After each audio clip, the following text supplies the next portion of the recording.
Okay, so I'm so glad to be here again. Thank you so much for your invitation. I'm also very glad to be accompanied by other Portuguese researchers here. So it's very cool. So thank you.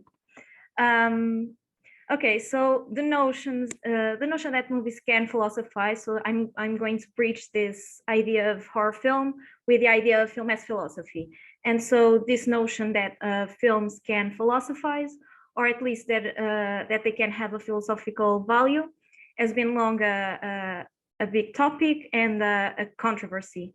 The horror genre is usually left out of these debates, with the exception of Stephen Mulhall's philosophical analysis of Alien. So it's already true that the horror genre isn't always treated with the highest admiration by cinephiles themselves, but this is especially true for the notion that horror movies can philosophize. I want to challenge this notion and look at the philosophical possibilities of horror movies. So I've already been working on the idea that Scream, Wes Craven's Scream, is one example of a film that can be viewed as a philosophical thought experiment. And now here I'm looking at Pumpkinhead. So this film was released in 1988. It's a horror movie directed by Stan Winston, who has been known for his special effects in films like Alien and Terminator 2.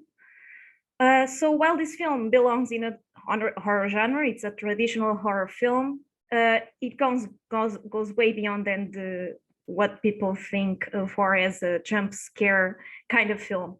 So it delves in philosophical themes. This film follows the story of a grieving father, Ed Harley, who seeks vengeance for the death of his young son.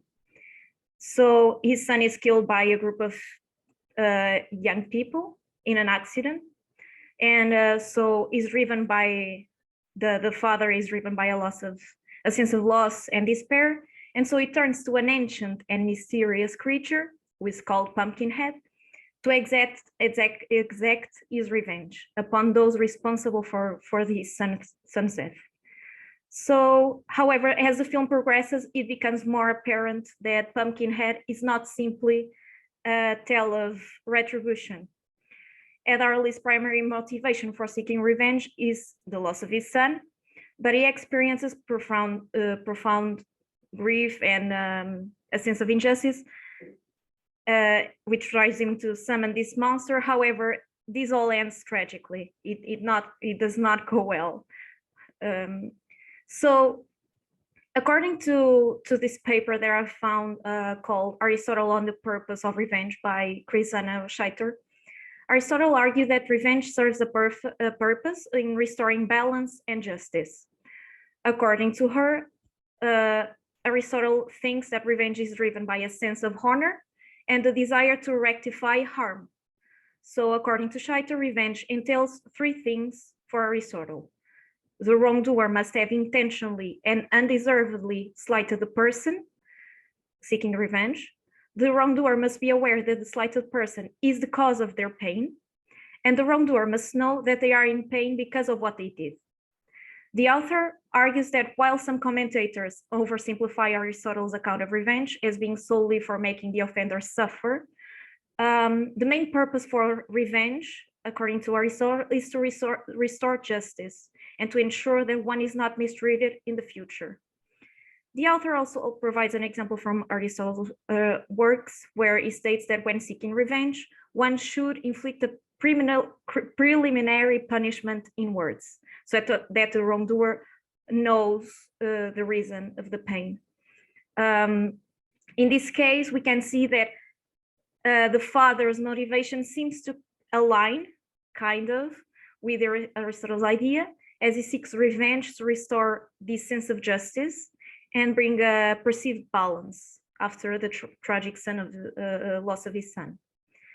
Then we can also look at this paper, Two Cheers for Forgiveness by Paul Hughes, where he explores the merits of revenge as an alternative to forgiveness. So here is highlighting how revenge is sometimes appropriate.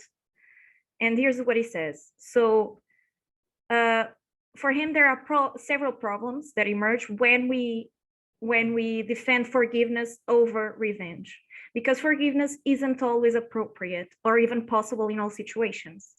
So he raises various paradoxes of forgiving.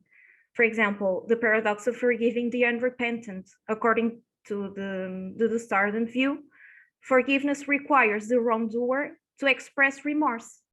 However, this doesn't always happen, and also goes against the idea that forgiveness is a gift that the victim should give freely. There's also another paradox of forgiving the unexcusable. So forgiveness is often seen as a way of acknowledging that the wrongdoer's actions were not entirely their fault, due to factors such as ignorance or mental illness. However, this raises questions about whether there are any actions that are truly inexcusable and whether forgiveness can be extended to those who commit them. Finally, there's a paradox of forgiving too easily. Forgiveness is often seen as a way of promoting reconciliation and restoring relationships. However, this can lead to situations where victims forgive too easily or without fully understanding the harm, which can perpetuate cycles of abuse and injustice. On the other hand, Hughes argues that there may be value on forgiving instead of getting revenge, as revenge has its own limitations. So revenge can be seen as a way of restoring justice, but it can also lead to a cycle of violence and perpetuate harm. It can be a way of expressing moral anger and asserting one's dignity in the face of harm, but it can also lead to irrational and unjust actions. Revenge also raises questions about the appropriate level of retaliation, whether it can ever truly restore justice or even bring closure to the victims, or even if it's morally justifiable to seek revenge, as it also raises questions about the nature of moral anger, its role in motivating action, as well as the relationship between individual and collective responsibility. In Pumpkinhead, this is especially the case, since the monster starts killing everyone involved in the accident that ended up killing the son, even the characters we did not directly cause it and even try to help. So when considering Harley's motivations, the father, his pursuit of revenge in the film aligns with the cautionary perspective presented in this paper, in this Hughes paper. Head's desire for revenge is portrayed as consuming and destructive, leading to unintended consequences and hindering his own healing and personal growth. The film, therefore, serves as a narrative that underscores the limitations and detrimental effects of revenge, ultimately pointing towards the potential benefits of forgiveness as a contrasting approach. So, as Hughes argues that forgiveness is the morally more appropriate response to having been wronged in general, noting that forgiveness is commonly thought to be a morally superior way to respond to wrongdoing. He also acknowledges that revenge can have some merits sometimes.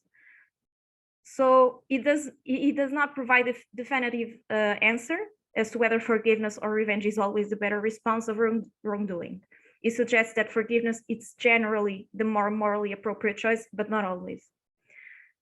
So the consequences of seeking revenge are portrayed vividly in this film. As its pursuit for vengeance unfolds, it becomes very evident that his actions have severe repercussions, both for himself and for those around him. The film explores this collateral damage caused by revenge, and it portrays revenge as a very destructive force that not only harms the intended targets, but also everyone around it. So, and spoiler alert, Ed ends up taking his own life. And I would like to show you this clip if I can. I don't know if I can share the... Yes, go ahead. All right.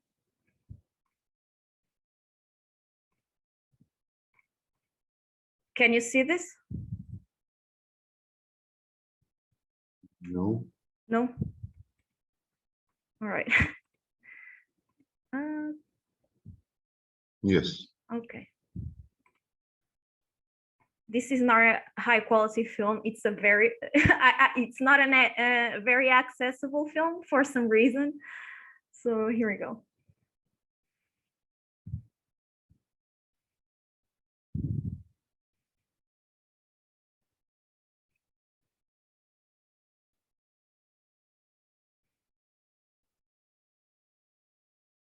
everyone sensible to these things, please do not watch. There's a terrible monster here.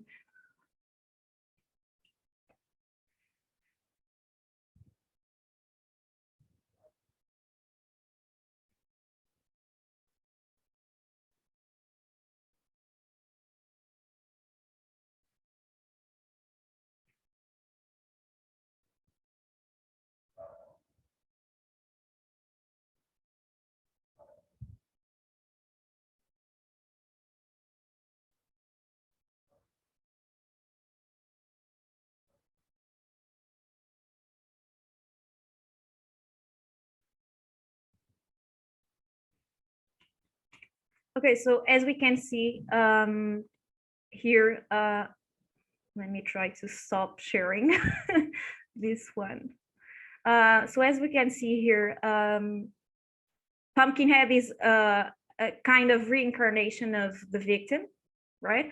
So, and the only way of stopping all the killing is by killing the victim himself. So he actually tries to kill himself, and he ends up being killed. So this monster called Pumpkinhead is a literal incarnation of the concept of revenge. It's there to seek revenge by killing everyone who caused any harm to the person who summoned it, in the case of is the father, never stopping on its mission for any kind of reason. There's no possibility to stop the monster, as there's nothing but anger that drives it. There's no mercy, there's no forgiveness. We can also see this by a visual representation where some of the survivors who are running from it step in an abandoned Christian church, seeking some protection, because this is kind of a horror trope, right? Seeking protection in a church, but this does not end well anyways, because, and I would like to share this bit again, another piece of, I don't know what's going on. I don't know if you can see this. Yeah? Okay.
Uh, Diana, we don't really hear the sound.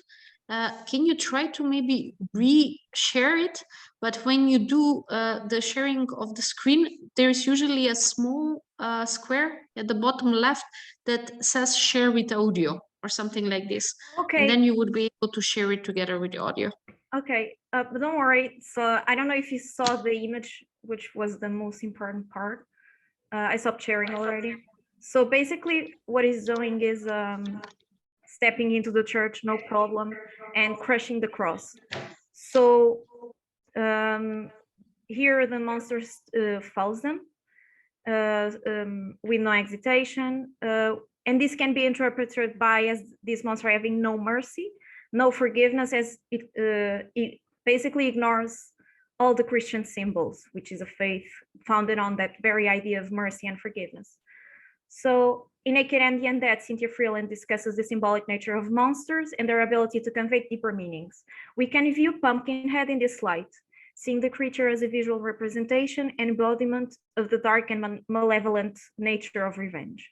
The creature's appearance, with its grotesque and monstrous features, conveys the destructive force of vengeance. It symbolizes the embodiment of Ed Harley's vengeful desires, materializing it. Okay, so by the end of the film, Ed ends up realizing the consequences, and we saw the ending. So in conclusion, we we find out that revenge just brings more suffering. So we may think that maybe if he read some Stoics, he may have found out that it was the best idea to forgive, to accept, other than be misguided, because revenge only causes more suffering. So as we can see, my idea here is that this film can be a philosophical thought experiment on revenge. Hypothesizes that if there was an embodiment of revenge, what would be the consequences for the perpetrators and the victims? And this idea is not new. It's a very current idea, the idea that films can be philosophical thought experiments. This idea was already thought by Thomas Wartenberg, Noel Carroll, David Davis, Tom McClellan. And this is also a common idea for those who defend literary cognitivism. So the idea that literature can have cognitive value. So thought experiments are fictional cases, usually in a narrative form. And so as a philosophical thought experiment, usually tackles philosophical concepts and problems. They aim at questioning and analyzing certain concepts, testing them in a fictional scenario. This is exactly what I too argue that films can do. They can experiment certain philosophical concepts, in this case, the concept of revenge. It raises questions about the nature of revenge's satisfaction, its ability or lack thereof of bringing closure or healing. And while Pumpkinhead primarily focuses on revenge, it prompts us towards the contrasting concept of forgiveness. So by witnessing the destructive nature of revenge, viewers are prompted to consider that forgiveness may be the better alternative. So as the film tests this embodiment of the concept of revenge, it makes us conclude that it is not always the best option for all the reasons that we saw. As a film, Pumpkinhead provides us with the advantage of having a visual experience and an emotional engagement with the characters, which in terms of this moral conflict may be more advantageous than just thinking about these concepts in abstract. And this is a possible advantage that films may have over traditional philosophy. And that's it. Thank you.